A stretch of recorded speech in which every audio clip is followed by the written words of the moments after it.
નમસ્કાર દર્શક મિત્રો, આપ નિહાળ રહ્યા છો સાઈ ગ્રુપ મીડિયા હાઉસ દ્વારા સંચાલિત નવસારી લાઈવ અને ઝટપટ ન્યૂઝ. દિવસભરની ઘટનાઓથી અવગત કરાવતું એકમાત્ર બુલેટિનમાં જુઓ દેશ અને દુનિયાના આજના મહત્વના સમાચાર.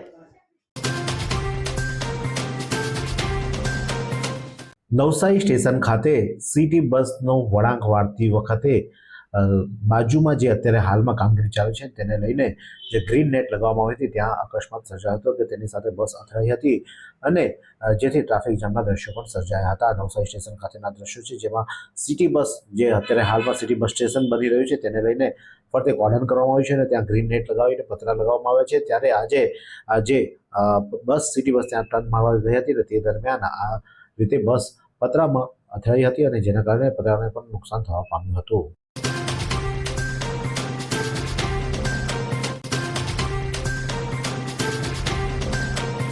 હવે ટ્રાફિક જામમાંથી મળશે મુક્તિ.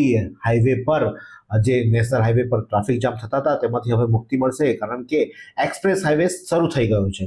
બરોડા સુધીનો એક્સપ્રેસ હાઈવે હવે ચાલુ થઈ ગયો છે, એટલે કે નવસારીથી બરોડા તમે નવા હાઈવે પર જઈ શકો છો અને ત્યારબાદ ત્યાંથી જે આપણો બીજો હાઈવે છે તેના પર થઈને તમે સીધા અમદાવાદ પહોંચી શકો છો. એટલે કે સમયનો બચાવ થશે, ટ્રાફિકથી મુક્તિ મળશે અને તમે વહેલામાં વહેલી તકે નવસારીથી અમદાવાદ સુધી જઈ શકશો, બરોડા સુધી જઈ શકશો. તે માટે નવો હાઈવેનો આજથી શરૂ થઈ ગયો છે અને 17મી જાન્યુઆરી સુધી અત્યારે હાલમાં જે ખારેલ ખાતેથી હાઈવે ચાલુ થયું છે ત્યાં કોઈ પણ પ્રકારનો ટેક્સ પણ લેવામાં નહીં આવે, એટલે તમે સીધા બરોડા સુધી જઈ શકો તે પ્રકારની આયોજન સરકાર દ્વારા કરી દેવામાં આવ્યું છે અને 17મી જાન્યુઆરી સુધી ટેક્સ ફ્રી છે તો તેનો પણ આનંદ લો. શ્રી સ્વામિનારાયણ ઇન્ટરનેશનલ સ્કૂલમાં ફન ફેરની ઉજવણી. સ્વામિનારાયણ ઇન્ટરનેશનલ સ્કૂલ જે નવસારી હાંસાપોર સ્થિત છે અને બાળકોને હર હંમેશ અવનવા પ્રોગ્રામોનું આયોજન કરી તેમનામાં રહેલી સુષુપ્ત શક્તિઓને બહાર લાવવાની કોશિશ કરે છે, તેમજ ભાર વિનાનું ભણતર રહે તે માટે તેમના ઉત્સાહને નિરંતર રાખવા સદૈવ પ્રયાસ કરે છે. જ્યારે તારીખ 10/1/2026ના રોજ ગુરુવર્ય શાસ્ત્રી સ્વામી હરિવલ્લભદાસજીના આશીર્વાદ લઈ શ્રી સ્વામિનારાયણ ઇન્ટરનેશનલ સ્કૂલમાં આનંદ મેળાની ઉજવણી કરવામાં આવી હતી. આ ઉજવણીને 2 વિભાગમાં વહેંચવામાં આવી હતી, જેમાં ફૂડ ઝોન અને ગેમ ઝોન એમ 2 વિભાગ પાડવામાં આવ્યા હતા. ધોરણ 6 થી 8ના વિદ્યાર્થીઓએ આ સમગ્ર કાર્યક્રમમાં મન મૂકીને ઉત્સાહભેર ભાગ લીધો હતો. કાર્યક્રમનું આયોજન શાળાના પટાંગણમાં કરવામાં આવ્યું હતું, જેમાં ફૂડ ઝોનની અંદર વિવિધ સ્વાદિષ્ટ વાનગીઓ બનાવવામાં આવી હતી. Mojito, blueberry, mocktails, soda centre, cold cocoa, lemonade, chocolate milkshake, છાશ, ચા, કોફીનો સમાવેશ થયો હતો. નાસ્તાની વાનગીઓમાં વડાપાઉં, દાબેલી, પોટેટો ટ્વિસ્ટર, પાણીપુરી, સેવપુરી, ભૂંગળા બટાકા ચાટ, ફ્રેન્ચ ફ્રાઈઝ, તીખા ઘૂઘરા, masala papad, Mexican rice, noodles, pizza, દાલ પકવાન, સમોસા, સેન્ડવિચ, ખમણ ફાફડા, jalebi, momos, fry rice, packet twister, basket chaat, ચના ચોરગ્રામ, પાઉંભાજી, લોચો જેવી વાનગીઓ પીરસવામાં આવી હતી. નવસારીના પરસી સુરતીએ માઉન્ટ આબુની અત્યંત કઠિન સાયકલ રેસમાં સિલ્વર મેડલ જીત્યો. મહેસાણાથી ગુરુ શિખર સુધીની 170 કિલોમીટરની રેસમાં દેશભરના સાયકલિસ્ટોને પાછળ છોડી નવસારીનું ગૌરવ વધાર્યું. ગુજરાતના નવસારી શહેરમાં આજે માત્ર તેના ઐતિહાસિક વારસા માટે જ નહીં પણ રમતગમતના મેદાનમાં પણ રાષ્ટ્રીય સ્તરે ગુંજતા તેના નામને કારણે પણ ઓળખાઈ રહ્યું છે. તાજેતરમાં રમતગમત ક્ષેત્રે એક એવો સુવર્ણ અધ્યાય લખાયો છે કે જેને આવનારી પેઢી માટે મિસાલ બનશે. મહેસાણા સાયકલિંગ ક્લબ દ્વારા આયોજિત ભારતની અત્યંત કઠિન ગણાતી મહેસાણાથી આબુ ગુરુ શિખર સાયકલ રેસમાં નવસારીના જાણીતા યુવાન અને સ્ટેલોન જીમના માલિક પરસી સુરતીએ સિલ્વર મેડલ મેળવી સમગ્ર દેશમાં નવસારીનું ગૌરવ વધાર્યું છે. આ સાયકલ રેસમાં કોઈ સામાન્ય સ્પર્ધા નહોતી. 170 કિલોમીટરના આ લાંબા પ્રવાસમાં ખેલાડીઓએ 2 અલગ અલગ ભૌગોલિક પડકારોનો સામનો કરવાનો હતો, જેમાં પ્રથમ પડકાર શરૂઆતના 130 કિલોમીટરનો રસ્તો ફ્લેટ હતો, જ્યાં સતત ગતિ જાળવી રાખવી અનિવાર્ય હતી. બીજો પડકાર અસલી કસોટી અંતિમ 40 કિલોમીટરમાં હતી.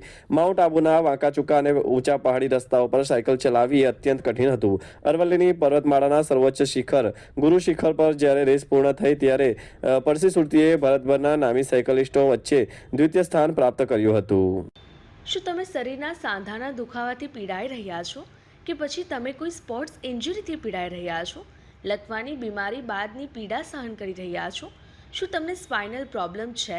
તો આ તમામ દુખાવાને હવે બાય કરી દો, કારણ કે માસ્ટર ડિગ્રી ધરાવતા ખૂબ જ અનુભવી ફિઝિયોથેરાપિસ્ટ ડૉક્ટર અમિત પટેલ પાસે તમે આ તમામ સમસ્યાઓનું સચોટ નિદાન કરાવી ફરીથી નોર્મલ જિંદગી જીવી શકો છો. તો સરનામું નોંધી લો.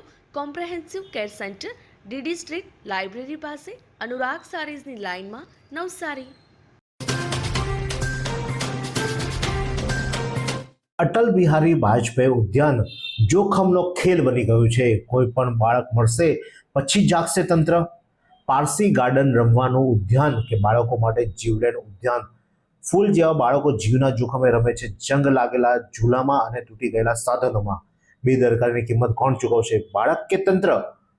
આ દ્રશ્યો છે પારસી ગાર્ડન, એટલે કે આપણે જેને અટલ બિહારી વાજપેયી ગાર્ડન કહીએ છીએ ને, આ ગાર્ડનની દયનીય પરિસ્થિતિ છે અત્યારે હાલમાં. નવસારી મહાનગરપાલિકા દ્વારા આ સંચાલિત ગાર્ડનમાં તમામ જે સાધનો મૂકવામાં આવે છે તૂટેલી હાલતમાં છે અને જે જીવના જોખમે બાળકો આ ગાર્ડનમાં રમી રહ્યા છે, કારણ કે હવે એ લોકો માટે રમવા માટે એક જ ગાર્ડન બચ્યું હોય તેવું લાગી રહ્યું છે. અન્ય ગાર્ડનોમાં પણ આવી કોઈ પણ સુવિધાઓ નથી ને જેના પરિણામે બાળકો અહીં રમવા માટે આવે છે અને જીવના જોખમે રમવા માટે મજબૂર બન્યા છે.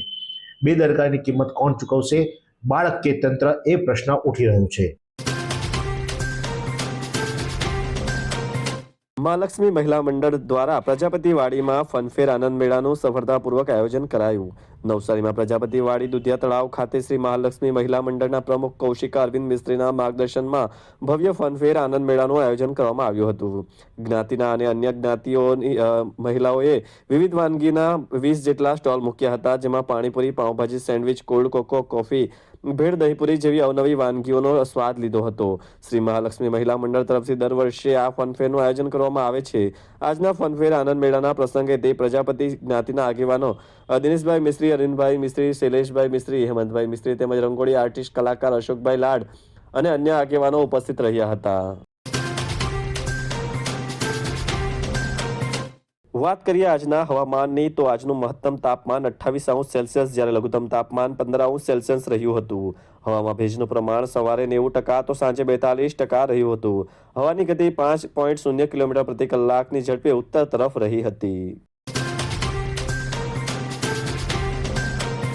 નવસારીમાં આવતા મહેમાનોને આવકારવા રખડતા ઢોરનો અડીંગો. નવસારી શહેરના પ્રવેશદ્વાર સમાન અત્યંત વ્યસ્ત ગણાતા ગ્રીડ હાઈવે નજીક આવેલ બસ સ્ટેન્ડમાં છેલ્લા કેટલાય સમયથી રખડતા ઢોરોએ અડ્ડો જમાવ્યો છે. નેશનલ હાઈવે અને શહેરને જોડતો મુખ્ય માર્ગ હોવાથી અહીં 24 કલાક વાહન વ્યવહાર અને મુસાફરોની ભારે અવરજવર રહે છે. છતાં રોડની વચ્ચે તેમજ બસ સ્ટેન્ડના પ્રવેશદ્વાર પાસે જ પશુઓ ઊભા રહેતા હોવાથી ગંભીર અકસ્માતની ભીતિ સેવાઈ રહી છે. એવું લાગી રહ્યું છે કે જાણે નવસારીમાં આવતા મહેમાનોને આવકારવા રખડતા ઢોરે જ બેઠા હોય. फालूदा मिक्स की इतनी सारी वैरायटीज रिफ्रेश के पास है. अगर आपको भी चाहिए रिफ्रेश के फालूदा मिक्स की इतनी सारी वैरायटीज, तो फिर सर्च करो, क्लिक करो, लाइफ को रिफ्रेश करो.